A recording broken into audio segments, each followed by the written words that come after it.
And here's why Tristan Wirfs is so important. This is the third quarter, 72. Josh Wells is in. Josh Wirfs does not come back for the rest of the game. He gets beat by 93, and 93 ends up making a tackle on the runner. Look at this. Oof. Yeah, 93 doesn't make the tackle, but he gets back in the backfield, slows him down. Right there, here's 93. Let's watch him get around Wells. Right here. Oof, man. Big difference between Josh Wells and Tristan Wirfs.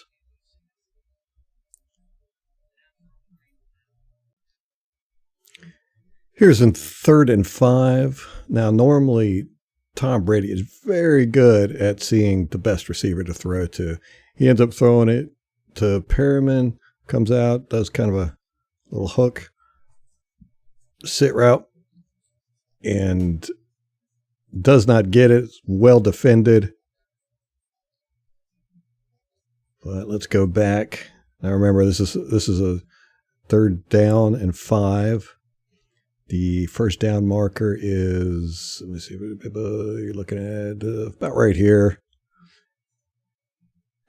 So you got that route that he throws to, but look, right as soon as he winds up, you got the open guy right here. That would have been a first down. So a little bit of a mistake on Brady's part. I absolutely love this play. Scotty Miller, number 10.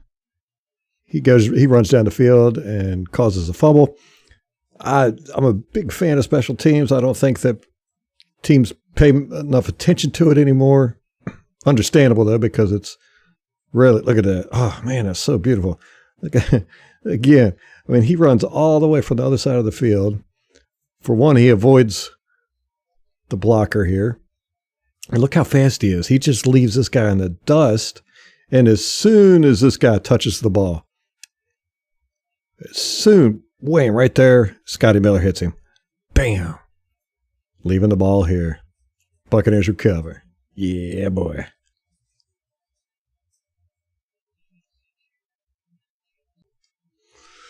The Eagles pick up pretty good yardage on this run play. I think it's about 15 yards here. So, it looks pretty good, pretty clean, but you'll see running back comes over here, runs up this way. Dean gets held by this guy. You see him, watch him, he grabs him, and you can see it right there. And he holds him, the runner comes through, he holds him all the way up until about right here. I mean, you can see it real good right there. And finally he lets go right there. So that was there was 3 guys here. 1, 2, 3. One of them would have got to the running back, I'm pretty sure, if Dean could have got free. And as you can see, he's held pretty good there.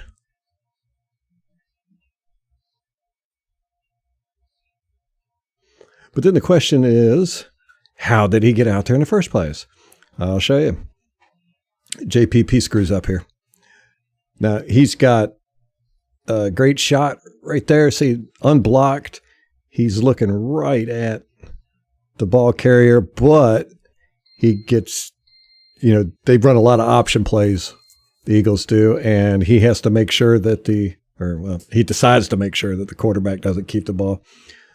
And as you can tell, as you can see, he thinks that the quarterback keeps it, but nope, it's the running back, and JPP's right there. And then when he realized, he's like, "Oh no," which is pretty rare. JPP and Barrett are really good at sniffing this stuff out usually, but on this instance, he gets it wrong.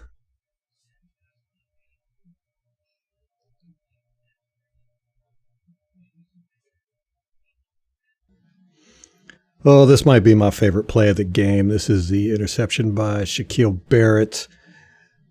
This is something that Todd Bowles' defense does quite a bit as well. We drop our outside linebackers back into coverage, and we will blitz. Let's see, we blitz 5 on this one. We come up here, and I think this guy comes up as well. But if you watch Shaquille Barrett, his coverage is excellent here. First, he covers the tight end. And when the tight end goes out of his zone, he hands him off, picks up the next guy in his zone. The guy walks around him. Guy goes out of his zone, and the ball is thrown. You can see Shaquille Barrett jumps up one-handed, makes the interception. I mean, this is just incredible. Then he gets a pretty decent run back, and these are like some of my most favorite parts of football is these run backs, because then you get to see the defensive players do their blocking, their impressions of blocking anyhow most of the time. But we got some pretty good ones on this one. First, you'll see Levante David. For one, I mean, Devin White. Devin White and this guy they're wrapped up, right? Okay, interception, boom. Devin White is still going at it with his lineman, but then he turns around, he sees the interception, and I really thought he would go after this guy, but no, he goes after this guy and blocks him like 5 times. Keep an eye on him, and it's like a 1, 2, 3. I love that. But then my favorite one is big boy Vita Vea. Okay, we go back. Okay, so here you got Vita. He's back here. Way over there. Oh, there's the interception. Now Vita goes on the hunt. He gets to block somebody. And he seeks somebody out. He comes up. He hunts this guy down right here. Check him out. I'm going to get you. I'm going to get you. I'm going to get you. Boom! I love it. I mean, how often do these guys get to do this? He's like, bam! That was damn near close to a penalty. It would have been a blindside block if this guy would have been facing that away, I think. So, wham! Nice. And then Barrett with the run back. Good stuff. And on the very next play, we get a touchdown strike to Mike Evans. This is beautiful, beautiful pass, beautiful catch, beautiful run after catch, and beautiful front flip. So let's see. How did this happen? This is a very interesting play. You hear some people kind of grouse a bit that we do not run enough play action. Well, there's a reason for that, because if you run play action a lot, it's going to be like the boy who cried wolf. The defense is going to get used to it. They're not going to be fooled by it as much. But this play, we definitely show run. We've got 2 tight end set. When you hike the ball, Marpet comes and he pulls, which is a sign of a running play. We do a play action. Vaughn, I think that's Vaughn. It looks like he's going to run behind Marpet. And you'll see all the linebackers fall for it. I mean, they come in hard. So you'll see, here's Marpet. And the whole offensive line does run blocking schemes, which, the linebackers are keying in on that. And then right there, oops. All of these guys have left this whole field open, and Mike ends up taking advantage of that. There's nobody up there helping that guy. Good stuff. And here again, gentlemen, don't try to block a defensive end with a tight end. Here's Goddard trying to block number 9, Tryon. And he just gets tossed, and Tryon makes the tackle for a loss. Woo! Watch it again. Woo! Nice. Nice. You also see Whitehead come flying in and avoiding this block. This lineman tries to block him. Shoot. Total whiff. Shoot. Shoot.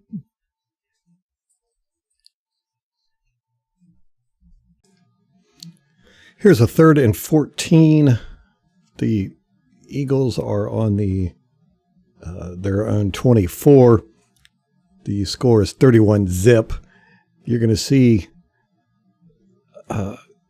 98 Nelson gets pressure on Hurst, and Hurst ends up leaving the pocket and scrambling a bit. As you can see, 69 kind of loses Nelson a bit there, but then he gets back and gets him back under control somewhat. Hurst comes out. He ends up kind of bootlegging to the right here, which leaves Cam Gill open to pressure him, causing him to have to, Hurst is looking downfield. He wants this first down, but it's 14 yards.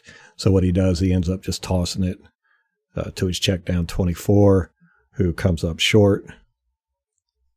And there they go. They have to punt it. Now going back to this, right here, this is one of the reasons why I don't like scrambling quarterbacks so much. It would have been so much better for him to have stepped up into the pocket. You have a little bit of faith in his lineman that he's going to get back control of this guy. These linemen have got this contained right here. This guy's way over here. So, he's got plenty of space. And this is the reason why it would have been much better for to do that. Here is that same play from a different angle. So here we go. You got this going. You got this going. Boom. He starts to come out of the pocket right here. Now, if he would have stepped up, instead of going this way, he could have set his feet and scanned the field more, and he would have seen this. That most likely would have gone for a touchdown.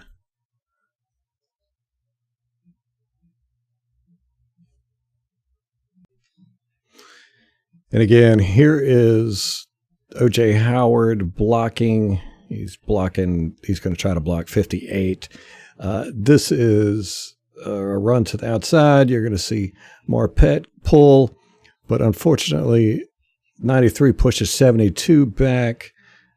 58 gets past 80, so they end up block. It's a mess over here. Running back has to come in, try to go back. He ends up getting tackled. But watch O.J. Howard. He just totally whiffs on this block. Ugh. And see his guy is back here causing a disturbance in the force. Let's watch this again. Here he is.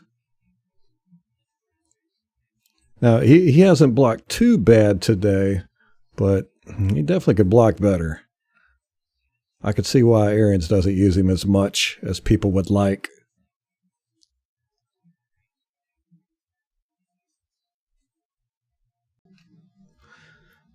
Ryan Jensen gets called for a false start. They call it a snap infraction on the field, but it's listed as a false start on this play, and I have no idea why.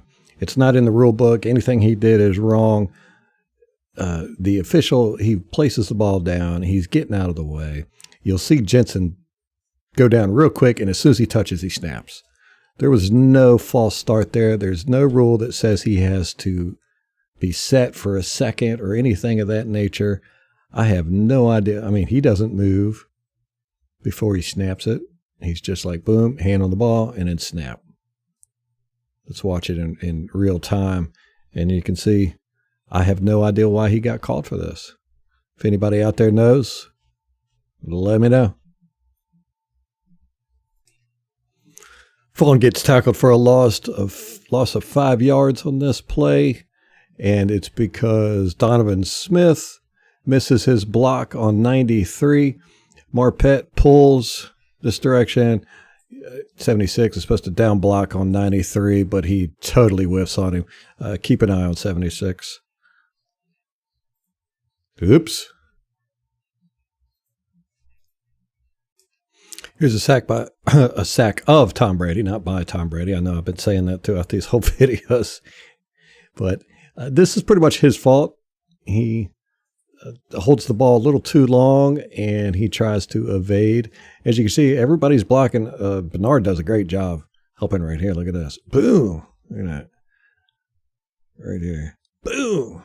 Good stuff. You get a linebacker tries to blitz in. He gets picked up.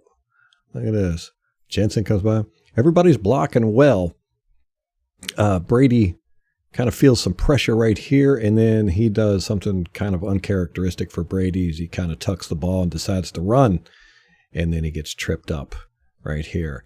I mean, this is pretty much late in the game. We're up 31-zip. As you know, he's just trying to be careful, I assume. But he had Gronk open right here. He had his check down over here. So he could have done a lot with it. So this sack really had nothing to do with the offensive lineman. I mean, if you look, Kappa's got these two guys locked up. Look, he pushes that, and that's pretty good. I mean, everybody's pretty stuffed. I mean, if Brady would have just moved over here or just really thrown the ball, gotten rid of it, this would not have been a sack. This is the start of the Eagles' pretty much two-play drive for their first touchdown. You're going to see it's a screen pass, a little bubble pass out to the receiver. He makes it. Boom. And picks up 30-some yards. Now, this is the same play, but this is just completely a screw up on the Buccaneers. You're going to see Devin White come over and Winfield, both. They have this guy tackled dead for rights. He goes right in between them, and they run into each other. See, look at this. Here they are. I mean, they've got him all day, right? And then he goes between them, and boop, slam. They run right into each other and fall down. Then Dean comes up. 32. Edwards, he misses the tackle. Yeah, right there. And then Dean comes up from behind, finally makes a tackle. Here's the very next play, 31-yard touchdown by Boston Scott. He comes in, runs behind between the tackle and the guard. The right guard comes out, second level, blocks Devin White, and Boston Scott just off to the races. I am thankful that we did not start off the game playing with this this kind of effort. It's just kind of a poor showing. I mean, you see Levante David not really even trying there. Let's go. Look at Levante. He just kind of jogs around the field. He little speed. He speeds up a little bit right here and then goes, screw it. We're up by 31. Who cares? Look at it from the end zone angle. You can see everybody gets blocked. 78 comes out, blocks 45. He can't go anywhere. Kind of a crappy effort by everybody, if you ask me. Again, let's see. I don't know. That's just not. They really even try to get off the block. Just puts an arm out there, and then once he gets through there, he's off to the races. Not real happy with that effort, but again, we're up by 31, so no biggie. Ooh, I like this play. Buccaneers are set up. You can see we've got jumbo package in, extra lineman, got Gronkowski, we got 84 Cam Brate. This looks like all the world, like we're going to run it behind these guys. What happens, though? Boom, you see Brate goes. He goes and acts like he's going to block this guy on the back end. We got some play action. Everybody falls for it. Look at this. Everybody. And nobody covers Cam Brate. I love this play. Look at this. He's got all day. Oof. That's sweet. Here's the last play of the game. Jalen Hurst steps back, gets a little bit of pressure, tosses it, and who catches it? Tom Brady. This is awesome. In the broadcast, you could see he actually turns around and throws his ball into the stands. Unfortunately, this cuts off here. Look at this. He kicks his helmet out and everything. He's excited. No, he throws his helmet on the ground. He throws it. I got this. Boom. Nice catch, Tom.